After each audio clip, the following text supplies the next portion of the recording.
Культура кыргызов и кочевников строится на принципе гармонии с природой и нулевой отходности. Сейчас это тренд, к которому стремится весь мир. Итак, 5 шагов, как жить по принципу «ноль отходов», как наши предки. Шаг первый – откажись. Пластиковая упаковка является самой вредной лишней вещью.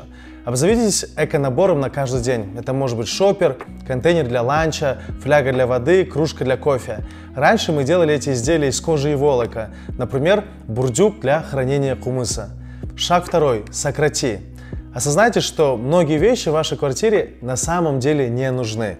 К примеру, можно сдать лишний гардероб в секонд-хенд или отправить в АИЛ, оставив только 15 предметов одежды, из которых можно создать порядка 50 разных нарядов. В древности кыргызы носили только долговечные и практичные вещи. Шаг третий – используй повторно. Приобретайте вещи, исходя из их долговечности и возможности переработки. Если все будут поступать так же, производители изменят свою политику создания недолговечных товаров. К примеру, раньше кыргызы использовали вымя коровы для создания сумки для хранения посуды. Шаг четвертый – перерабатывай. Вторичная переработка не решает все проблемы, поэтому постарайтесь сократить использование одноразовых вещей. Перерабатывайте только в том случае, когда других вариантов использования отходов просто нет. Это схоже с нашей техникой курак, где используются старые ткани и ненужные вещи.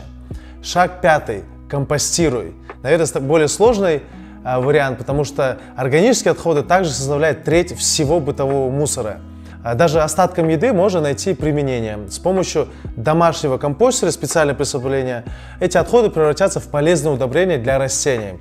Вот, кстати, я видел, что Эльдана пользуется таким девайсом. Большой респект. Так что, друзья, давайте вместе примем вызов «ноль отходов» и сделаем наш мир более чистым и устойчивым, чтобы жить так, как жили наши предки.